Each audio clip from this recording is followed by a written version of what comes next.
All right, we're in. All right, everyone, thanks for stopping by. This is Ash and Iron, episode 2. This is being pre-recorded so that people on YouTube don't cut us off. And we're back with Mr. Bill, Buffalo Bill 1, Buffalo Bill H1. That's right. Why was it was just Buffalo Bill? Anyway, Buffalo Bill H1 on Instagram. And then we have Ian from Double Tap, our favorite cleaner, with his nice Kentucky bourbon. And I'm Pete Cheers. 45 ACP guy. So thanks for joining us again. And yeah, I don't know about you guys. I had a lot of people reach out last week from Instagram and everything. It was awesome to see that actually that many people actually watched what we did. It was really cool. It was really cool. They were very supportive, and thank you all again. But I just thought it was awesome. Yeah, we had a number of people that contacted me and people that would also want to appear with us as guests sometime. So that was Oh, nice. here. A Yeah, number of people said they were subscribed. So glad to have them. absolutely. So Ian got busted last week. Oh, Yeah, Remember, he yeah. was I was. smoking in the house, and I said, "You're crazy." The His wife was wife, away. his wife watched the uh, watched. I showed her this morning, and there's me like puffing away, and she said, "Hey, I knew I could smell something when I came back." I was like, "No, busted." That was the best thing I think I heard all week. I needed that Yeah, today. yeah. I got busted. Yeah. that's terrible. So No, no it's easier, smoking tonight. yeah, it's easier to ask for forgiveness than permission. So, Yeah, yeah. I do that a lot. yeah. So no smoking tonight, just bourbon. That's Okay, okay. Yeah. no worries. Okay. So All what have right. you been up to this week then, Bill? Just work. Been just steady all week, and then working today, and I've got a gig tomorrow, and I was putting in some long extra hours, and just kind of the same old thing, just lots of it. How about you? Let's see, work. Lots of it. I look forward to my weekends because it's guns, guns, guns, Mm, and I get to play around. I messed around today with the M9 Beretta. Um, if we remember, this is the pistol that Mafia Pete here coerced me into getting, and I'm really glad he did. Um, I I was very very set on 1911s, but I managed to get the M9. And I saw a picture of it, and I sent it to Pete, and I said, "What's that?" And he went, "That's the M9. You got to get one." And I did. Um, so today I did some conversion work. I fitted the Wilson metal trigger and it's the reduced strength trigger spring. I put the metal rod into it, replaced the plastic guide rod, and I fitted the Langdon tactical bar, and I have it here. And I have to say, it's I was doubtful about what the tactical bar did. It didn't look any different, except that it's missing the groove. And Pete said that makes all the difference. But I have it here, and literally, you just touch that trigger. And this is on single action, but you touch that trigger, and it just pops. Um, Now I had a slight issue with the double action when I was testing it. It works fine now, but it wouldn't quite cock the trigger and fire. And I looked it up, and Langdon Tactical had a video on it, basically saying you if you have this issue, you just need to just shave off a little bit at the front of the tactical bar. It's like a trigger, like a not trigger reset in a sense, but it's like you get on a 1911 where you can adjust the trigger. If you just shave a couple of thousandths off with a stone, that's it. And so I did that, and it's made all the difference. And so I'm really looking forward to going out. The wife is coming to the range with me tomorrow. We're heading out at 10 a.m. and this is going to be the pistol. And I got her to try it tonight. And I said, tell me what you think. And she tried the double action, but she tried the single action. And she said, I really like that. You know, some of the triggers I pulled on other don't feel great, but this I look. So we're looking forward to this. So thank you, Peter. Thank you very much for that and forcing me to buy the gun, but also forcing me to buy the parts that are required as well. And the second and the third. Oh, we haven't quite got onto that yet, but yeah, we remember these walls have ears, Peter, so we have to keep quiet about that in case someone watches it later. Yes. She'll have to wait a month to wait for episode 6 and 7 to hear about them. Yes. Well, we can talk about those next week when they turn up, I guess. But yeah, well, we'll talk about that later. Let's don't let me hog all the limelight. I want a sip of bourbon. Go ahead, sip. Pete, what are you up to this week? Nothing. Just work, more work. I can't say where I work on here because of the content of our podcasts and we type of stuff. But I am in finance, and that's about as broad as I could be. But I started a new position on Monday. I'm excited. So on top of everything going on with 2 teenagers and work and life and everything else, it's fun. My TSOS finally came into my FFL. I'm gonna probably pick that up tomorrow. Awesome. See, I can say what I want. My wife doesn't watch my stuff. Yeah, she will now. Yeah, that should be that tomorrow. So that's going to be my next project. So I can. Funny you should mention that because I did start on that today. I was talking to Pete earlier, and Pete and I both got a very similar thesis. It's an early thesis 1911, government 1911, and it's the same one that Old Path Traveller has, that he converted into his almost a classic blue pistol now. And I have similar ones, and one of them I had hot salt blued, but this one came up on Gunbroker and it was going for a great price. And before I knew it, I bid on it and won it. And it turned up, and it's been another one that was unfired. And I looked at it and I thought, this is exactly like Old Path Travellers. And I'm going to sort of pay a bit of a monument to it, a homage to it. I'm going to have a go myself. Now, I've blued 3 of my pistols, and they have all been hot salt blued, and they've come out almost too good. They're very glossy. They're very onyx colored. They're beautiful. But I want something that has that more traditional rust bluing. And I was talking to Pete about it, and because I'm lazy, I'm going to do the cold bluing.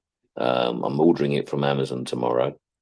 One of the guys on the Patreon site, he gave me the place to get it from on Amazon, and he did his own thesis with it and did a fantastic job.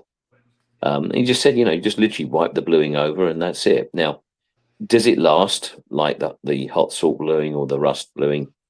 No, it's going to rub off if you put it into a holster, but you can just touch it up again. And I'm not putting it into a holster. It's going to stay in a safe. It's going to come out. I'm going to fire it.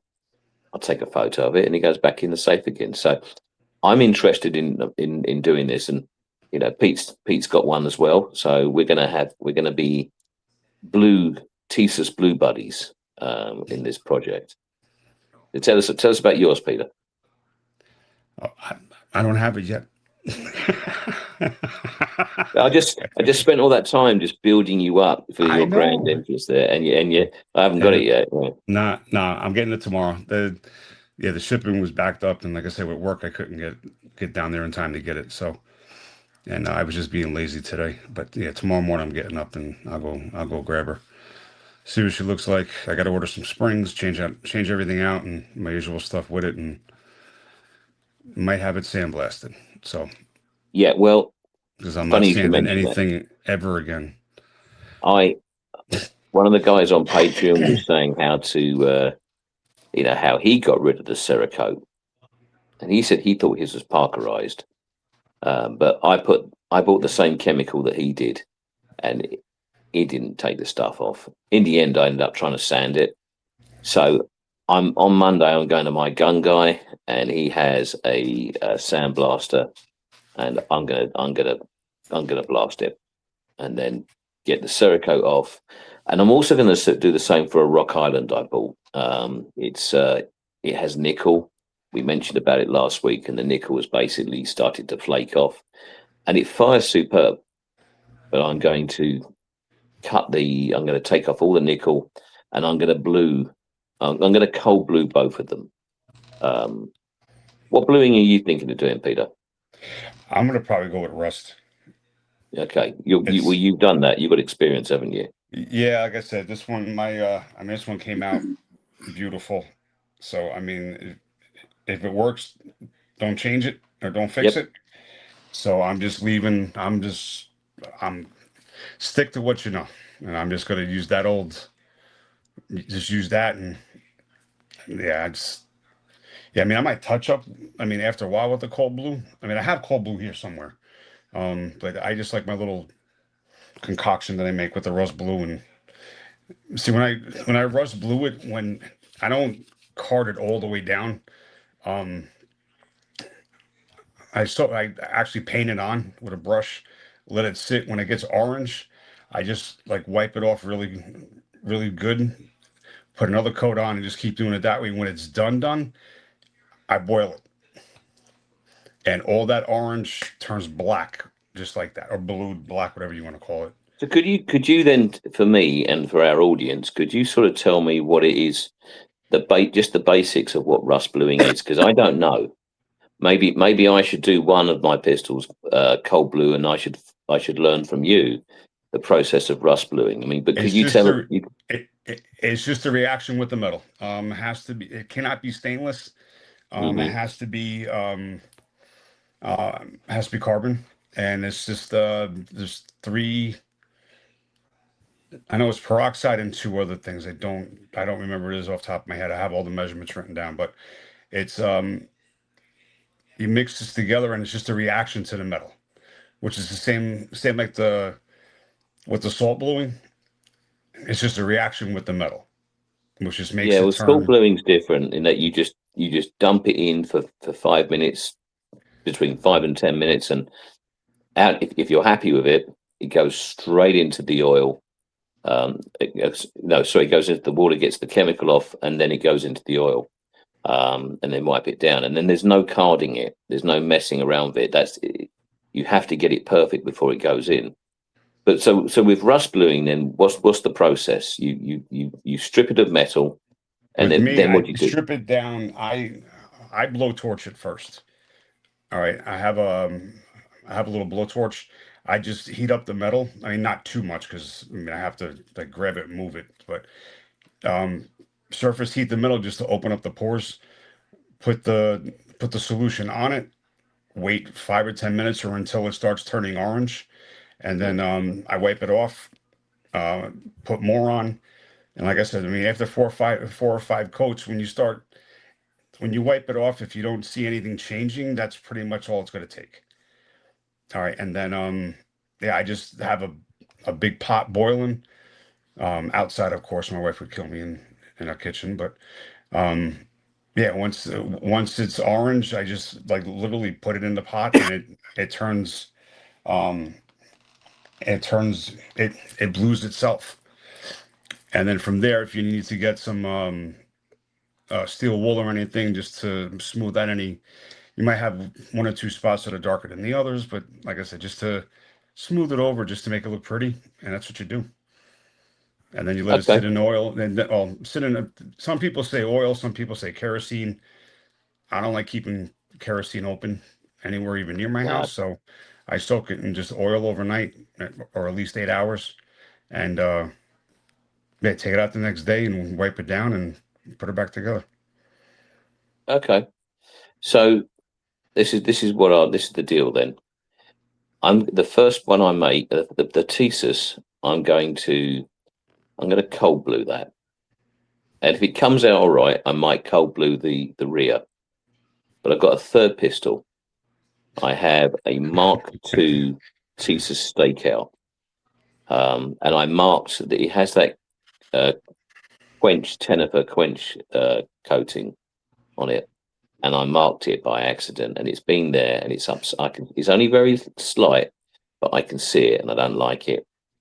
And it was the wife that said, "Don't moan about it. Just take it off and blue it, and it'll come up real nice." So I think I'm definitely going to do a third pistol. I'm going to blue, and I think I'll talk to you about making it rust blue, or I'll come down to you.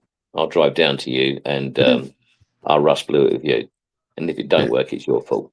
Yeah, absolutely. It's only 12 hours. Yeah, it's only 12 hours. Yeah, it's worth it. Worth it. Bourbon, cigars. We could do an ash and iron, and we can do a live rust bluing. That'll be exciting for everyone to watch. Riveting television. We're like, Well, hey man, we could do it live. we're doing the fourth coat now. Have to be recorded though. But yes, it'll be live recorded like this. Yeah, that'll be riveting. Oh my God. Yeah. So Bill, you got any projects you're working on, or what's going on in on your end of Texas? Well, I don't have any projects in the works. I had just acquired a new model 57 Classic Smith & Wesson, a 41 mag, and I saw that. To cut that off and have it cut down to a 5-inch. But it's so nice like it is, and it shoots great. The factory trigger is insanely good compared to kind of what we've been getting. I mean, it's super smooth, about 8.5 pounds. Like, you know what? I'm going to leave that alone. So it's not going to be a project right now. I got some stocks and a holster on the way, so I'll have something to show here in the next week or so. But the only other thing is we're talking about a Super 38 project, or the custom project. We've kind of been talking about, getting a custom gun. Yeah. That's still, I'm still thinking about all that. And, you and I might have to talk turkey at some point about that other, Okay. This whenever you're ready. This twin adoption kind of a thing. So yeah.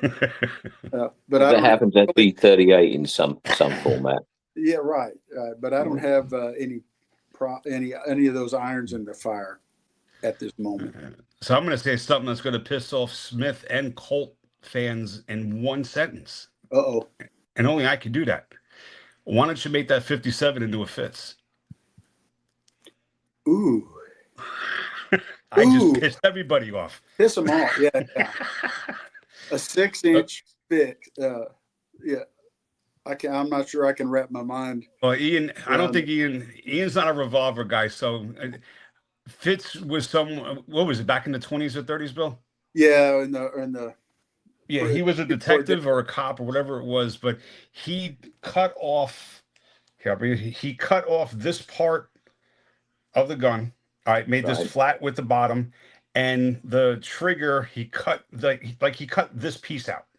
This piece was 1/8 of an inch exactly from the end of the trigger. That was his pocket gun. All right, it was the original Fitz. I think was was it a police positive or one of the old Colts that was in 45? Wasn't it like a 1917 or something? I don't remember right at the moment.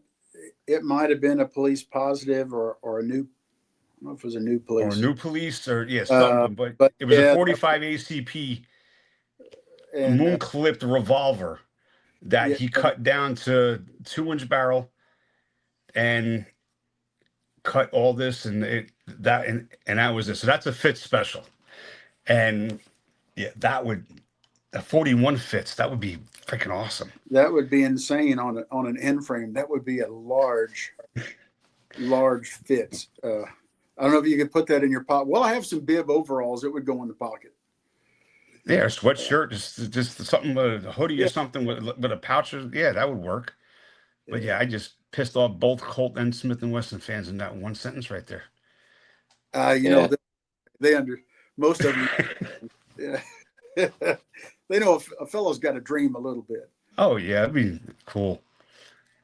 But yeah, so yeah, Fitz was like, yeah, that was the thing.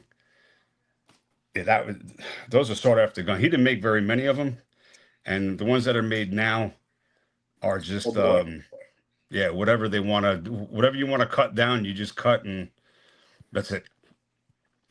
You know, I've seen Colt has the Night Cobra, and Yeah. they have a version of it with the hammer spurs taken off, and you know, it's really streamlined. And I don't remember who it was, if it was Mark III or somebody made Mark III did something with the Fitz recently. Yep. And that is super slick. I mean, yeah, I don't. Someone did a police positive into one of them. Yeah. But at least the police positive's a Colt. But I'd take one, but I don't know if I would use it. But if they try to get it out of your hand, it won't break your finger. So I guess that's kind of the idea. Or if you need to get your finger on the trigger, you don't have to worry about hitting the trigger guard in your pocket. Yeah, pretty much. Mm. Yeah. But, I don't know. Well, yeah, I have a way of pissing everyone off, so that's okay. One could dream. It's my gun. Why not? You have a particular talent for that, Pete. Yes. Oh yeah, I'm yeah. Trust me, I know. Well, you should do classes on it. Yeah. So what are we going to talk about as our topic? I think you said something about today's EDC. Yeah, we could start with EDC or make up shit about EDCs. It doesn't matter, and then whatever you guys want to roll into from there. Well, I've got a couple of news items we can talk about first of all. Oh yeah, interest. So TSUS now have come out. I've just seen it this evening. TSUS have now come out with their own website. I've been looking for it, TSUS USA, and for people who've been living on another planet, you know, TSUS are now selling their products direct. They're not having an intermediary. We all know all about that. That's yesterday's news. But I was wondering when they were going to bring out their own website. And someone on the forum posted it tonight. I had a quick look at it literally before we went on live on here. It seems to be okay. They're listing all the pistols. They do a Beretta copy, which is the 84, as Pete said. So that's interesting. So, you know, guys, if you're interested in TSUS, go and have a look and see what they're offering. I don't think there's any prices on there, but you know, we'll have to see, because everybody's expecting that, you know, now that TSUS are over here selling direct, that everyone's expecting their prices to suddenly go up. I think we've all speculated that the party's over with TSUS in the good old days of a very cheap 1911 from them are gone, and they've got their foot in they've got their foot in the door now, and so they're going to start putting the price up. But we shall see. Now the other thing as well is PSA.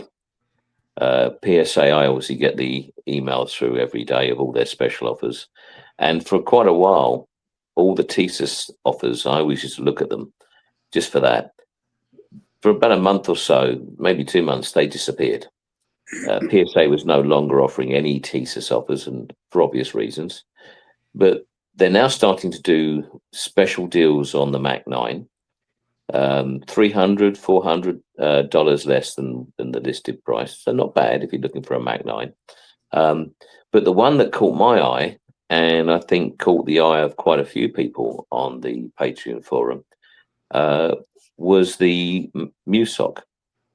Now, yeah, that came down a lot. That was insane. Are we allowed to say prices on here, Pete? You can't say dollars. Oh, all right. So, or you could do like what Matt does and say chicken nuggets, or well, let's come up with your own thing. So normally it was can't say quid because that's a currency in another country. So this was going for, PSA were offering the MUSOC for 450 bananas, which is bananas. The Musoc is generally around the 700, 750 price, has been forever. And I've always thought that the Musoc and the JSOC were a little bit salty in price. I always thought they were a bit overpriced, frankly. And I always wanted one. But I always thought that, 800 bananas was a lot of money for what's technically is a stakeout, a modified Mark II stakeout. But 450 bananas was the going rate, and PSA had it on for a day. I missed it, and I thought, well, that's gone. And then 2 days later, the email came in again, and it was there again. And I posted it. And I think in all, I bought one. But I think in all, No. 7 people. There's a surprise, yeah. But I thought this is just too good an offer. It's not gonna be around much longer. But sure enough, I think 7 of us on the Patreon site bought the Musoc. So that's great. I'm just waiting now for the JSOC to come in at a price, and I think that will complete it. I still want the Thesis D10. I have the Yukon, which is the shorter version, and I wouldn't mind the B9R as well, the 9mm double stack. And I think that would just about complete my Thesis collection. I think it would just about complete me. So, keep your eye, guys. Keep your eyes open. If you are subscribed to the PSA marketing emails, don't just ignore them, because quite often there's something in there that's literally a day, and if you miss it, it's gone.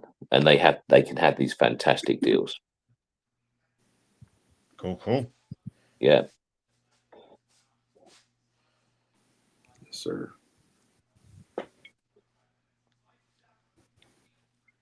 Well, what's next? Bill, what do you got? What was your EDC today?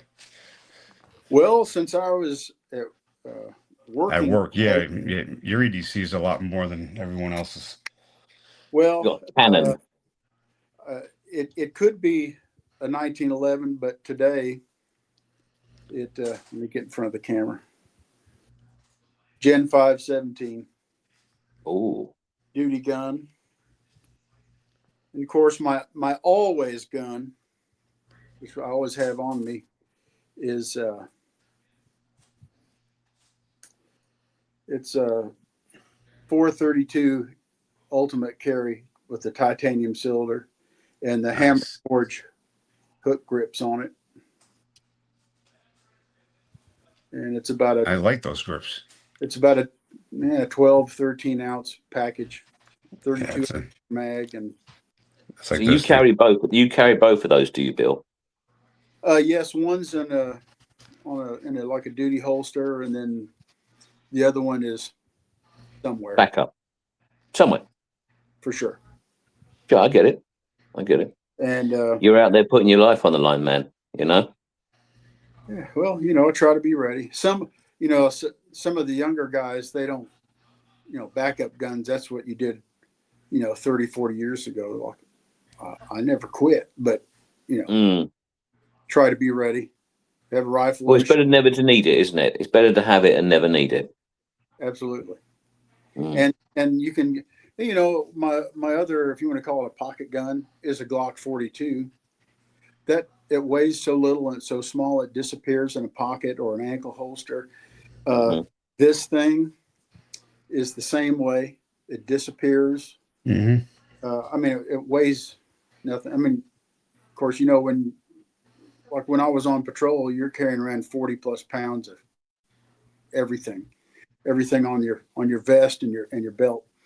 And then some people, they cry over ounces, how many ounces more they're, a 26 ounce gun versus a 30 ounce gun. And I'm like, you don't know.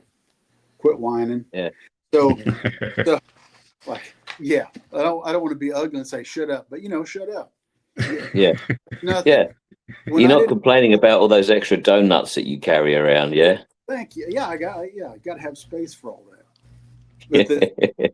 But I changed uh, positions where I wasn't on the street anymore and I didn't have to wear all that gear. So, I mean, carrying around a couple of guns, that's nothing to me. May I get it. Other people aren't used to that and they didn't sign up for that. But something like this, that is not a factor at all. Carrying a full size 19 all steel 1911 or carrying a, you know, Mm. Gen 517 and then, plenty of mags. I have reloads on me for my backup. Uh, you never know. You try to be ready. You never know. And the weight of all that pales in comparison to all the crap I used to have to wear. I shouldn't say crap. It's gear and you use it and you need it, but it's a Yeah. relief not having to wear all that after a whole bunch of years. So, but yeah, it's a good setup. This 432, the guns with the titanium cylinders, they have some extra little sprinkles or mojo or something where they're incredibly accurate and they're easy to shoot. Super triggers. Unlike the J frames that we all used to carry a long time ago, these are pretty spectacular, and this one's been 100% reliable. So, but You yeah, made a good point, though, Bill. You made a good point there, where you say that the younger guys might look at you and go, "What? Why?" But that's because they've been brought up on a diet of Glock, and Glock is pretty reliable, you know. And maybe if you've carried a 1911 and occasionally you've had a stovepipe on it, you know. But I get it. I think there's a false sense of security with Glock.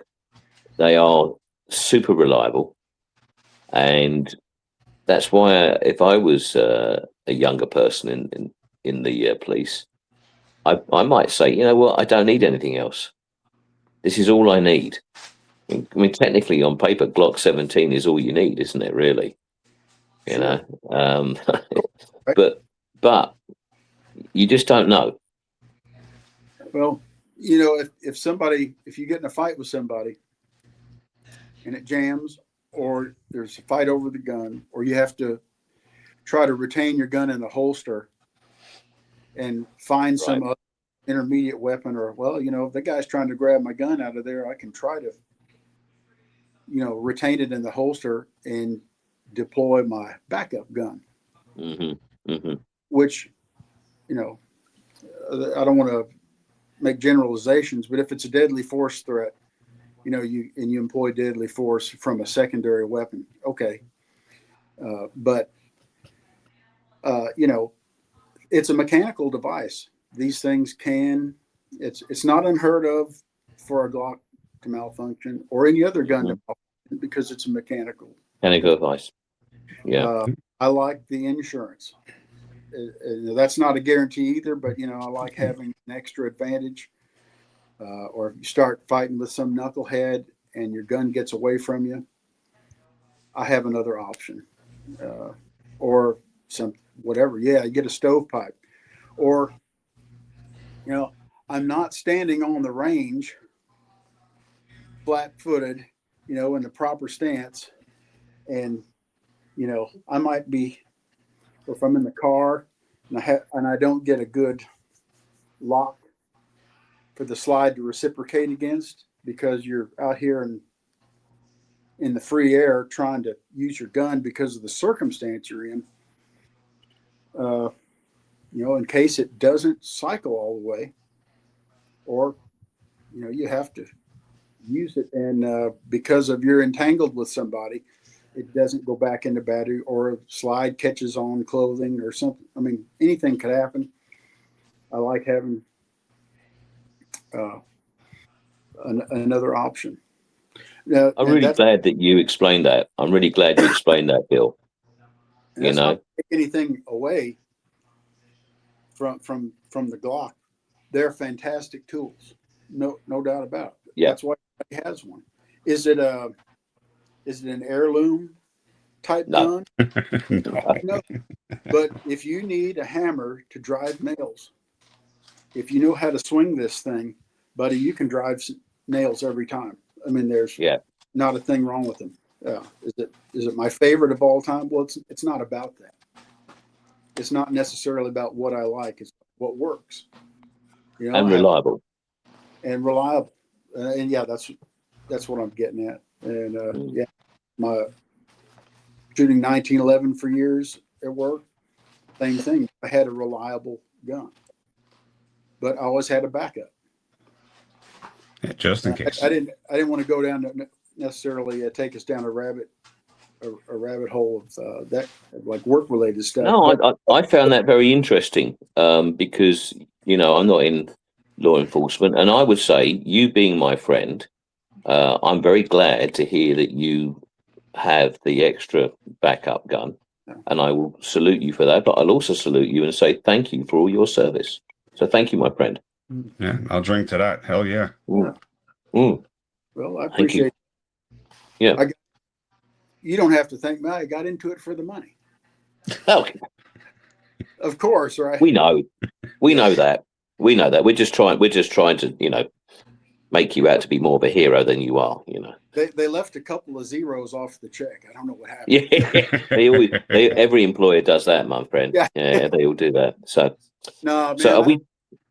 I was gonna say, you know, I've been doing this 33 years, and it's been a good ride, and it's been in a number of different types of duties in my career. It's been great to help people and try to do the job the right way for the right reasons and do right by people.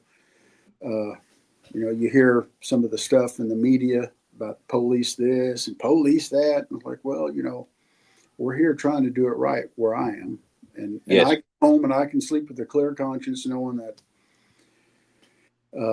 I did it according to the Constitution, respectful, or you show up with an offer of respect. If they don't want it, that's their problem. But you always treat people. Absolutely. I was told, you know, you approach people as if it were your mother. Now, if they act like a mother, yep, that's different. But yeah, and makes that's something that I've always been a bit surprised about, because I've been stopped a couple of times since I've been living here, about 9 years, and just a routine traffic thing. And I've always had my hand on the steering wheel. I've always declared that I have a pistol, and their answer is, that's fine, just leave it where it is. And I've always been very polite, and they've always sent me on my way with a be safe. And you know what? It's not rocket science. No, it's not. You know, they're doing their job. Don't be a butt about it. Be polite. And because 9 times out of 10, the reason they pulled you over is because you've usually done something that they had to pull you over for. Every time I have been, they've had good reason to. And I've been polite about it. And they're like, mess with people. Yeah. You know, they're doing their job. And so I don't, to me personally, I don't get it why people have to, you know, try and inflame the situation. Because I think if you're polite, you're on your way, you know. Absolutely. And, but anyway, so that's your everyday carry. Mine is the same as Pete's. So let's have a look and see if we can find it. There we go. So I just dropped it. I just dropped a coaster that was my bourbon was sitting on. So this is mine. This is I'll take it out of the holster. This is a 43 Glock 43X. It has a little red dot that's permanently on. The battery lasts forever until you decide you need it, when it runs out. It has a cute little Kydex holster. And this thing is on me from dawn till dusk. I wear it. It's so convenient and so light in a way. It's on me all day. I carry it around the house.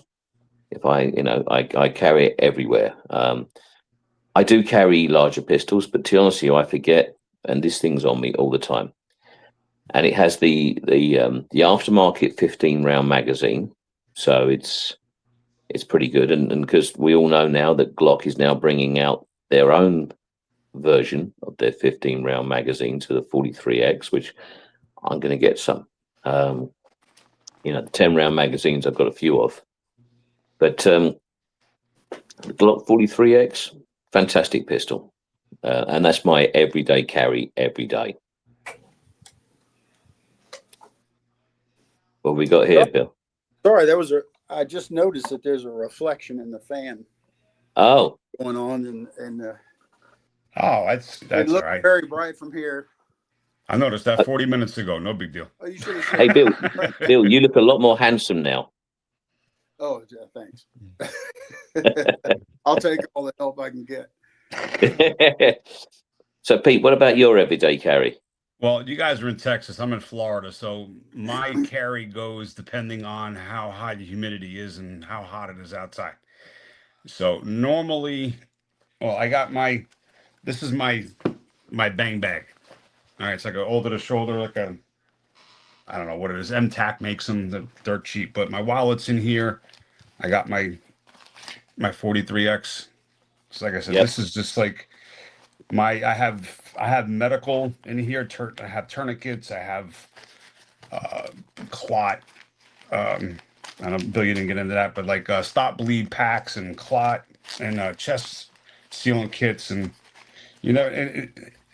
it's not that I don't intend on being a hero. I mean, I got tourniquets in here. This friend of ours son OD'd, so I have the Narcan. I have two of these things in here now, God forbid or whatever. I mean, it's what the hell else I got in here? Oh, Bill, you'll like these. I know Bill's got a couple of these in his car. The little handcuffs. Oh yeah. These are on Amazon for like $10. But you never know. But So your daily carry is a 43X generally. 40 always. If I got to go to 7-Eleven, that's why my car keys are in here, everything. I just grab and go, so that way I don't have to worry about forgetting something. Everything's here. If it's under 90 degrees, today I had on my it was 38 Super Saturday, and my little holster. Like I said, 100 degrees and 100% humidity with a leather holster doesn't always go over too well. No. And then Bill, I'm old school, Bill. Like you said, this is in my. Even like around the house, Yeah. If I'm in like gym shorts and just like lounging doing nothing, this is in my pocket. This is 5 shots to get me to something. All right, if someone kicks the door down, that was one thing my wife said to me years ago. Why do you always carry? My wife is not a gun guy, a gun girl, I should say. Not, she's not a gun girl, but she asked me all the time, why do you got to walk around with that around the house? I said, if something had to happen, how long would it take our police department to respond? And she said, too long. I said, that was the right answer. I was like, if someone kicks the door and I have this, how long will it take me to stop the situation? 2 seconds. So this is on me all the time. I use Bill. It's just pocket gun or whatever. That's always in my pocket. I have my knife. My knife go. Yeah, I got a little out the front. Like I said, this is usually on me somewhere. Just in case. It's razor sharp. Who makes this? Can't even read it. Crate? Yeah, Crate. Crate Tactical. It's sharp as hell. But that's pretty much it. And of course, Ian loves these. Oh yeah, man. Yeah. Yeah, they're your video trademark. sunglasses. That's my trademark now. If I ever went with anything else, that's pretty much it. Like I said, it's just now it's sometimes faster to grab a second weapon than it is to reload, depending on the situation. Or if somebody goes to grab my bag, because I usually have it like cross chest, like a seatbelt. If someone grabs that and I got one hand on there, I could go to my strong side hip Or Yes. if they grab it the other way, I could grab that and go left side pocket. I mean, I'll have something else in my hand if that's taken out of the fight. Yeah, I get it. I agree with you. So it's So not paranoid. It's just being prepared. I don't believe. I think people that say that you're paranoid are the people that end up being victims. Yeah, there is paranoia, and having 25 AKs in your safe might be a little bit paranoid. But I being paranoid about being prepared is that's false. And I mean, I'll give you I'll tell you about what I have out at nighttime. I have the house alarmed, and I have cameras, ring cameras, and I've got dogs in the house. But this is, and I guess, and I can tell you guys because no one else is listening. All right, yeah, it's just between us three. You sure? Absolutely. Have at it. You're so full of it, you guys. Yeah, yeah. So, I this is my nighttime carry. I have a 38 special, very close by. I have an M&P in 40 with a laser light on it. The 43X that goes away. I don't need that at night. But I have an M&P shield in 40 with a Crimson Trace laser light, and so that fires rounds of 40 in hollow point, which is, you listen to some of the police reports. They'll turn around and tell you how effective 40 is over 9. But I also have a Mossberg shotgun right by under the bed, because if someone breaks in, the noise that they're going to hear before the gun goes off is it being ratcheted, and that's quite intimidating. And if someone's that crazy that they want to come through into carry on into the house, when you hear a shotgun being racked, common sense says that you need to go out the way you came in. Now, people who break into your house in the middle of the night, I wouldn't say they had common sense, but that's what happens. You hear these armed invasions of people. They don't just come in quietly; they come in 2 or 3 at a time, because they know the chances are you're armed, and you need the best opportunity to protect yourself. So at night, I have a small arsenal around me. I pray that I'll never use them, but they're there for me. They're there and to protect me and my family at night. If I have to use them, and use them, I will. Have I given away too much here? I don't think so. Nah. As No one Bill knows. as No Bill one knows where tidied you away live. his 20 AKs under his bed. Yeah, You can only shoot them one at a time. Yeah. Yeah, my setup is similar. Actually, the one of my main off duty guns I keep by the bed, and it's a Wilson Combat SFX9. I'll have a handheld Streamlight, Yep. plus a shotgun, and Yes. and a 308 rifle. Now, can I ask you, Bill? Why do you have a shotgun? Now, I have a shotgun mainly because I want the noise of it being racked to tell someone that there's someone with a shotgun in the other room. Why do you have a shotgun as well? Well, I can't. I don't know that I'm that confident that the sound, that whether they hear it or whether it will be intimidating, or whether that will encourage it. Oh, there's a fight. Let me go first. Yes. Kind of a psychological thing. I kind of pair that with psychological stops in shootings. That's not a guarantee. So I don't worry about that. I have a shotgun because a shotgun's, what has more firepower, or rifle, shotgun, handgun. If I knew I was going into a fight, I'd want the biggest Shotgun. Yeah. Well, Clint Smith has had the best line with that. handguns put holes in people, rifles put holes through people, and shotguns with the right ammunition will take a chunk of shit out of someone. All right, Yeah. and leave it on the floor. You I put it on forgot the how you finished floor. up Yeah. right now. Yeah, leave it on the floor. So Yeah. yeah, It's kind yeah, of I love shotguns. in my line of work. Yeah. Even on patrol, I really love a shotgun. It's a useful tool. It's kind of gone out of favor somewhat in our business, but and I don't know why, because it's an effective tool. It's not a do-all, just like a patrol rifle. It's not the be-all end-all of everything. That's why we have lots of tools. You've picked the right one for the job. It's handgun.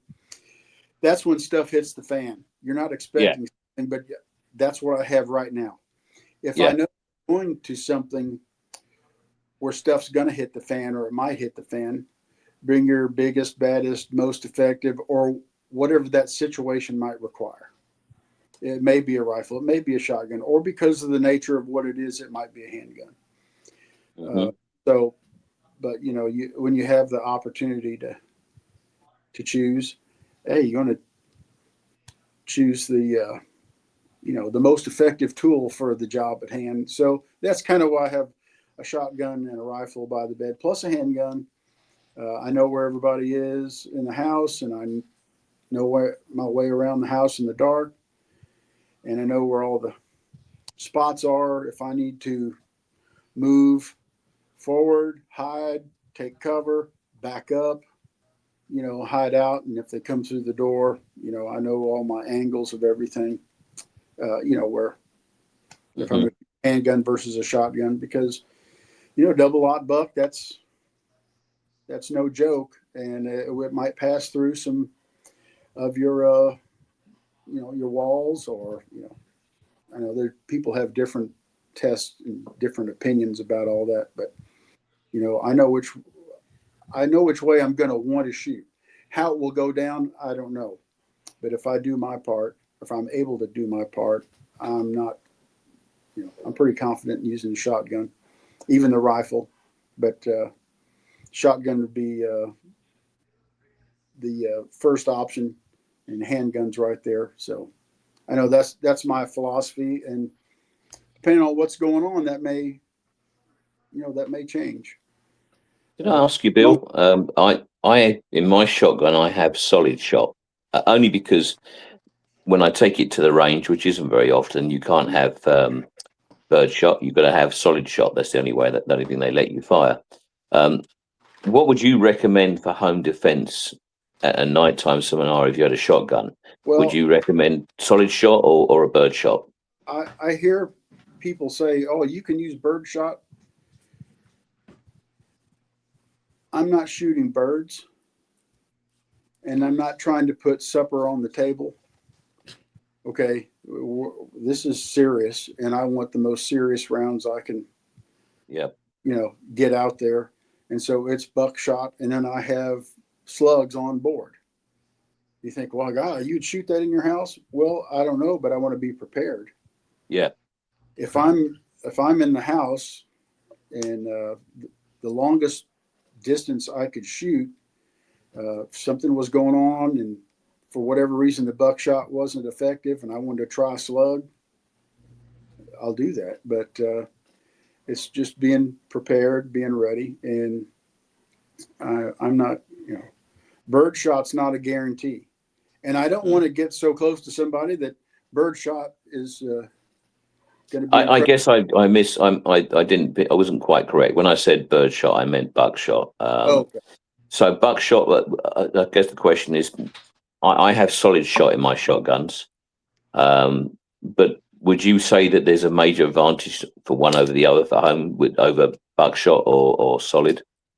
Well, I don't know, because it depends on how. I mean, if you live in this big long home where your buckshot might spread out a little bit versus a slug or a solid projectile, maybe.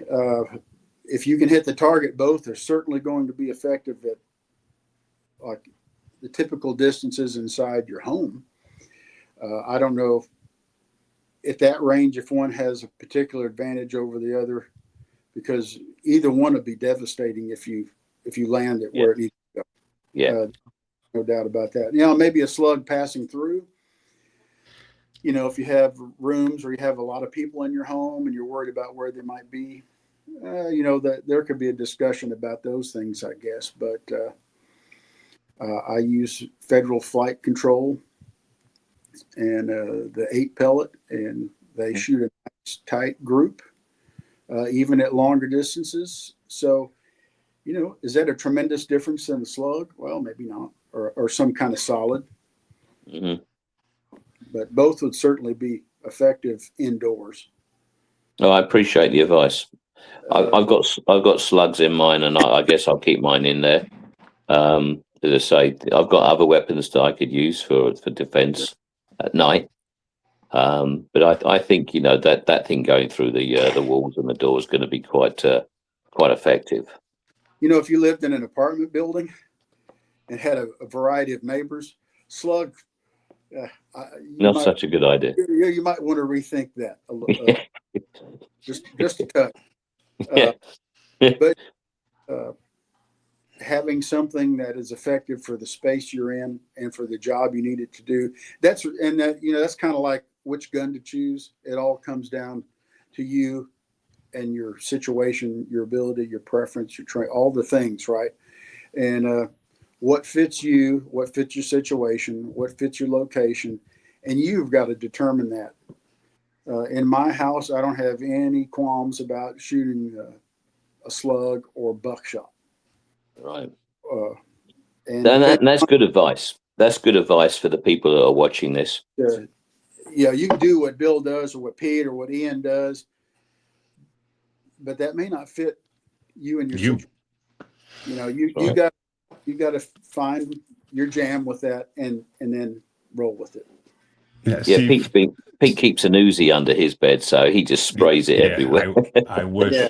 No, but see, he knows in my house, the way it's set up, if I come out of my bedroom to the right, my daughter's room is there. If I go to the left, my son's is there. I've always, and this is maybe some old school training or whatever I've had, but I always put 6-shot, like the first one, or the last one in the tube, I put 6-shot.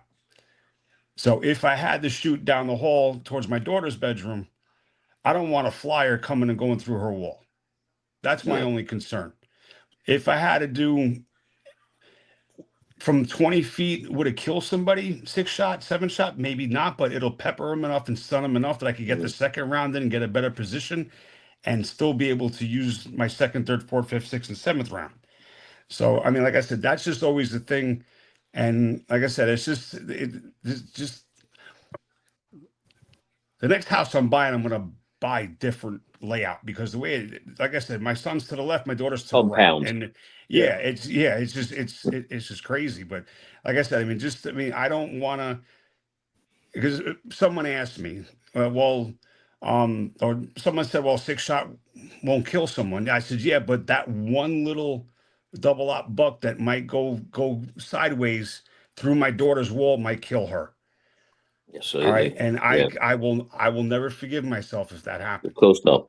I'd rather put myself at risk and pepper someone up with a 6 or 7-shot, and then follow up with something you're adapting that to your particular needs. And you've got concerns, so you're working around those concerns. And if you hit somebody with 6-shot, 20 feet away, so number 6, if that doesn't take them down, that's going to change the thought process. Will it stop them? Yeah. Or like Daryl Bolke says, it's going to change their channel. Yeah. It will do that. TV might still be on, but at least there might be some different programming taking place. So, and then if you need to follow up, then you've got the other stuff you were talking about. Do you know what, Pete? The bigger deterrent is just you walking out in your pajamas. That would scare any intruder off. Something like that. He said he didn't wear pajamas, so Yeah, that's even worse. That'd be that, even that might scarier. their That would right. scare anything off. That would Pete walking out with nothing on in the middle of the night. Hell, I'm You gonna know, start I had a really thinking about good that. recent. I'm getting off this subject. You know, I had a really good recent shotgun video. It was, I think it was on 1911 Syndicate. They had Ernest Langham from Langham Yeah, Tactical, maybe like a year or so ago. That is probably one of the best, like, basic shotgun. This is what it's for. This is what it does, and this is what it could do. Videos I think I've ever seen. He Hmm. just breaks it down simple, and I guess he even did birdshot. No, birdshot will put, I mean, this much of a hole on the target at 20 feet. Yeah, Now, is it the best? No. But again, I don't want to go from my AR and have to put holes through someone and again through my kid's bedroom.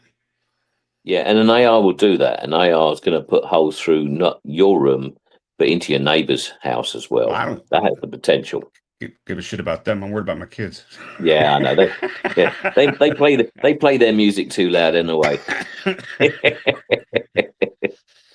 yeah, but you just got to make it work for what you got going, and Yep. if that's Like your I said, for me, it works, and that's all there is to it. And everybody's got to do that for themselves. no, but somebody with 5 kids, 5 little kids in his house told me, why would you use that and not just go for double up buck? I was like, you got 5 kids. You don't have free area around you to shoot. Why are you not even considering it?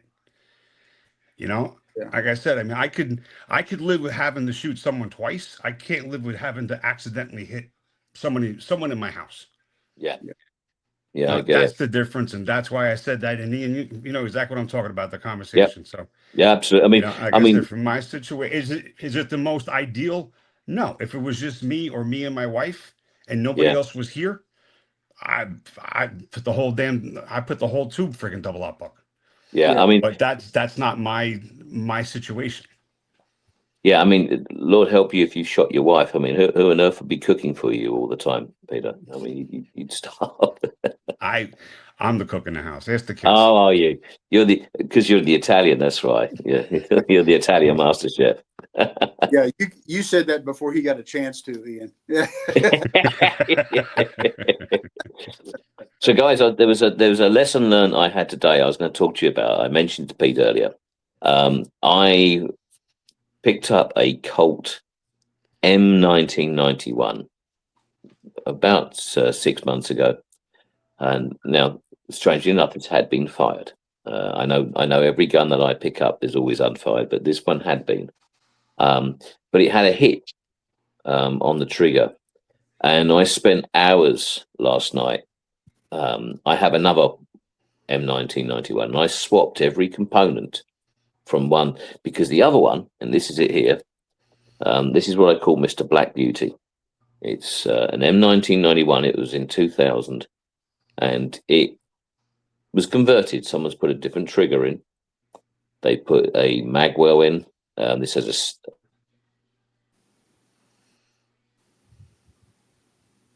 Oh, Ian, You went away, Ian. you hit something. We can't hear you.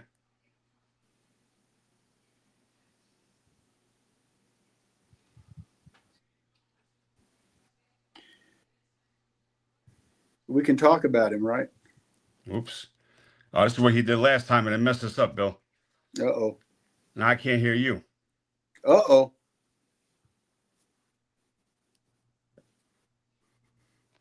Wait, let me try this before Okay. I'm going to take you out and I'm going to bring you back.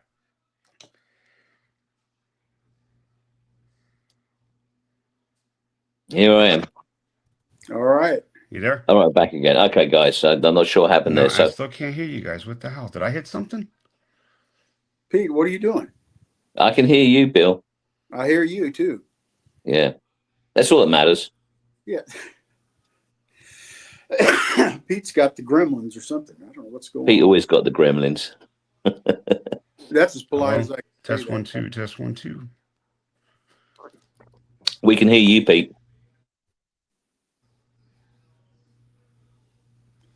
The benefit of recording is What you happened? can edit. Yeah, exactly.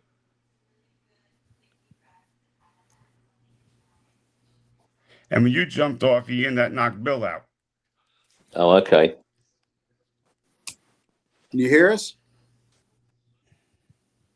Can you hear me? That works.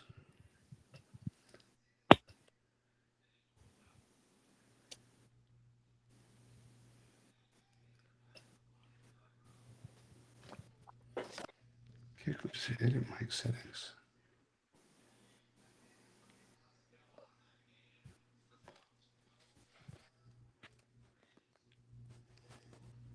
Test 1, 2. Hello. Hello. Hey. He still doesn't have anything. No, don't. You and I can talk anyway. Okay.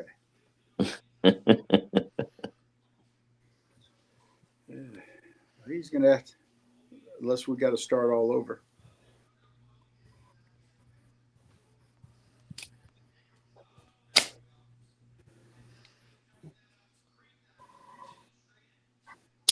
We could talk like we do around here. Hey, Ian, how's your mom and them? Yeah, not too bad, man. Can you guys hear me? You guys We can can hear hear each you. other? Yeah, we can. Yep. Yeah. Yep. Hold on.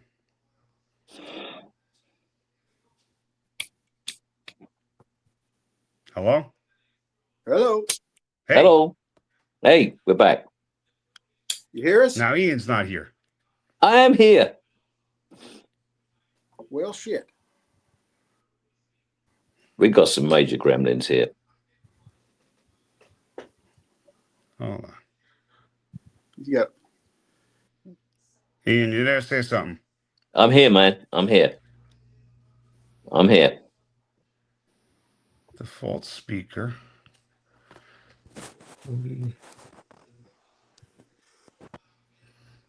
Audio. Camera, channel.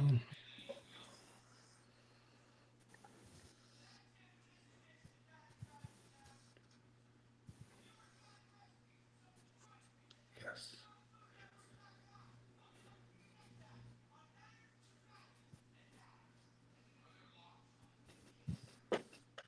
I don't know, Bill, what's going on? I hear you. I can't hear him, but you guys can hear each other. correct. Yes, and we can hear you. That's friggin' nuts. I can hear you. Ian can hear you. Wait. Yes, I can. I can hear both of you loud and clear. He's still not. But you can't hear him. I can't hear him.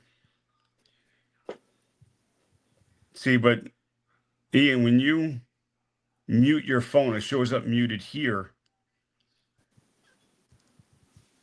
This is freaking nuts. What's this button for?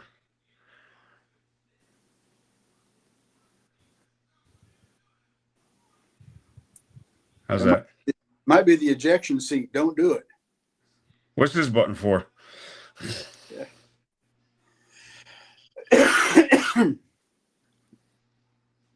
Ian's messing around on the TSOS website. No, I'm back. I was just checking something. So here I am.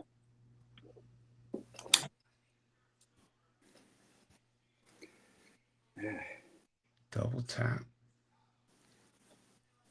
Edit mic. Take that off. Take that off. Turn that up. All right. Hello. How's that, Ian? Yeah, I can hear you.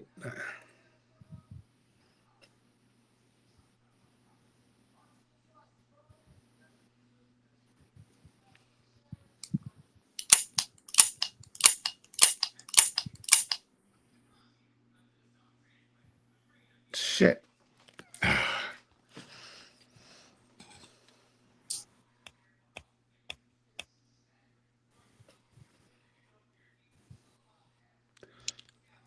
All right, well, I might have to just cut this one short because it's still recording.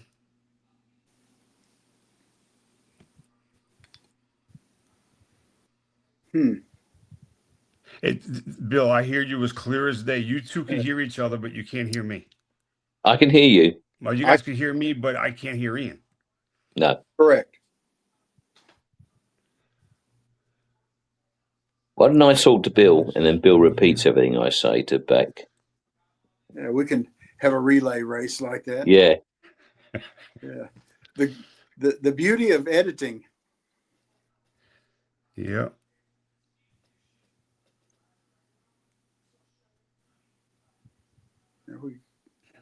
All kinds of configurations there.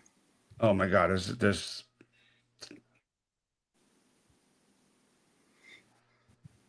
iPad mic. That's the only one I have. Default speaker. How's that one? I hear you. I can hear you. I can hear you. Bill? Yep, I hear you. Oh, son of a bitch. Now I hear Ian. I can't hear Bill. That's funny. You there? This is the part where I talk shit about Pete and he can't hear me. Yeah. Well, I hear you now. I just can't hear Ian. Oh, hell. Pete's an asshole, man, but don't tell him that. Okay, I won't tell that he's an asshole, I promise. Wait, hold on a second. Let's go back to there. I can hear you now, Ian. Go ahead. Can you hear me? No, I can't actually. Oh.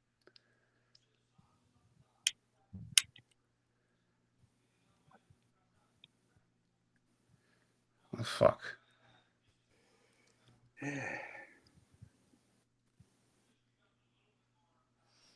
Ian, that's what happened last week. When you jumped off or something happened. When you jumped off last week, I was talking with Bill and his wife, and then we just lost everything. Yeah, no, when I didn't jump off this time, I was talking to you about my M1991s, and yeah, I think maybe that's the thing. It's the Colt. Yeah, it's the Smith and Wesson people. They're pullers. Colt. Yeah. They're still pissed off about the fix. Oh fuck. Well, we can call it a night tonight if you want, and we can reconvene at another time. Got that. Cancel that. Settings. Audio. Default speaker.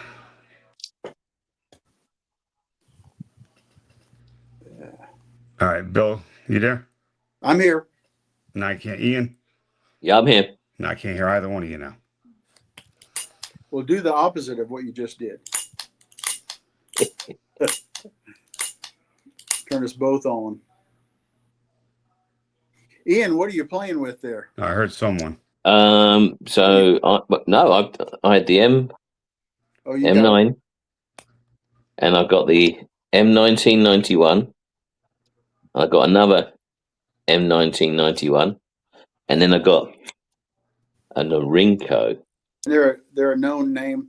They are so overwhelmed with work that was a project that they couldn't take on right now, and I understand. So, who's going to do laser engraving and do a refinish, and I'm not sure in the gunsmith work. There's a number of people that could probably do that. For the fitting, I have a local guy who could probably do all that. Well, maybe we'll talk about that. It's like, for instance, Old Path Traveler. He created that Watchman brand of his, and he had he used the Colt font to great effect. A local guy to him laser etched the pistol. He used the Thesis American Services family pistol, which you're going to be very familiar with because you have one. And it's a blank slide. It's a slab side, so it's perfect. Perfect for using for an engraving. And he then had it cerakoted, but he had it cerakoted in a very bespoke blue color. I took so many photos of it when I went down to Florida, and I met Pete, and I met Old Path Traveler and Jolly and all the other guys from the Patreon forum. But I took a lot of photos of that. I was really, really impressed with what Josh had made out of it. So this particular Colt, as I say, it doesn't even have the sights on it yet. and it's a complete blank canvas. And I'm sure I'll be consulting with Pete at some point about what to put on. I think I'm going to have the dated roll marks on that side. Mm-hmm. You know, which I've got it on the Centennial, and I've got it on the SCA one. I think that's very classic Colt. But again, I also really like the large roll marked Colt series from the 70s. But this isn't from the series. This isn't from the 70s. It's brand new. And then all they have is Colt government model on there. But somewhere I'd like to have a sneaky little double tap or a DT hidden somewhere. You know, we'll see. Yeah, we'll see. But yeah, for a brand new Colt, and I don't know if this is a year old or 5 years old. Thank you, my friend. And I haven't even treated this with double tap yet. This has gone straight into the safe. For a brand new Colt, guys, have a look at this. I'm just literally going to put my finger on the trigger. I haven't even played with the Sears spring pressure, and it's like a glass rod. Now that is something. That is something from a new Colt. a Colt's capable of that. Yeah. Oh gosh, they are. Once in a while. And we would just like them to be consistent with that. It's kind of like we were saying last week. Nobody's against them. No, we're all on the same side here, wanting them to live up to what we know they can do. And because when they do it well, it's great. Yeah, good American when they're great, products. they're great. And Absolutely. I think Colt is only one owner, one management, one CEO away from being great again. Someone that is listening to this that actually says, right, we just got a few issues. We got some tolerance issues, some QA issues, quality control issues, basic things like Sears, Sears and disconnectors, things that go in, and we talked about this last week, things that they buy from other manufacturers, and they are a bucket of parts that they just take from the bucket and put it in. There's no quality control from the person making them, from the company making them. There's no quality control from who's inspecting them. They're just a bin of parts. And that's partly because Colt has turned around to these manufacturers and said, if you want to supply us, you supply it for the lowest possible price. Well, sure. We've all heard of pay peanuts, get monkeys, and you nail people to the floor to the very last cent.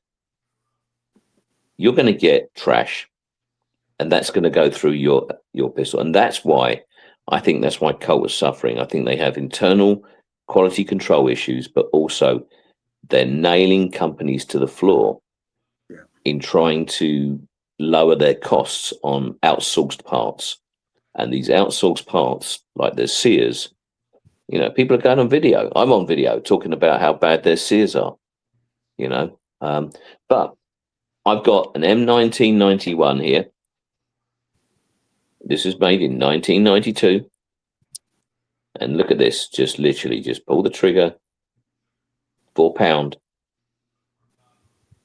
Safety Done. off. Yeah, safety first, guys. Let's do that again. We'll edit that one out, Pete. Yeah, so literally, safety on. It's like a glass rod, so they can do it. They can do it. Every other company does. TSAS does it. If TSAS can do it, why can't Colt do it? Kimber's the same way. They had their issue years ago, 15, 20 years ago, whatever, when Cohen was over the CEO for Kimber. The barrels, you take, I was selling firearms back at this time. You would take a Kimber out and cringe because as soon as you rack that slide, it was rust. All right. And it was just, poor quality control, poor fitting, poor everything. And it's just like he moved on. And Kimber, I think, is really, I haven't seen one in person. None of my local, what do you call gun shops, FFLs carry Kimber. But from what I've been hearing from everyone else, I mean, they're making a comeback, and that's all Colt Their needs to do. 2K11's fantastic, and their new 1911 double stack. I've seen 15 videos on there on YouTube, and every single one saying, "Kimber, you've done it again. You didn't," and it's half the price. You know, it's around $1,000 for an American-made double stack 1911, and people They're in say, Alabama, right? Aren't they in Alabama now? "Yeah, I think they are. Yeah, yeah." Yeah, they were smart like me and left New York. Well, yeah, you know. But I mean, look here. Look, we got here. We've got a Norinco here, okay. And I don't know the year of this. It's years and years old. But this is look how if a Norinco can and just touch the trigger and again like a glass rod. If you can do this with a Norinco, why can't you do it with a Colt? You know. And I was saying earlier to Bill, this looks and feels like a 70s Colt. I mean, it's who they copied it from, isn't it? Really, it was Colt. Well, that's from the 30s, aren't they? Well, yeah. I mean, they were captured 1911s. You know, the Chinese basically reverse engineered and made. You know, and then Rinko's a fantastic pistol.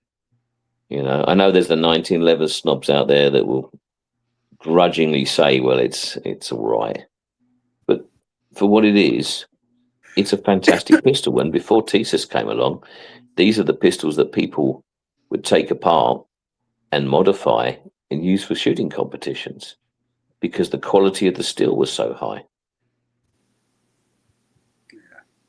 Not today. No, not today. No. Yeah, well.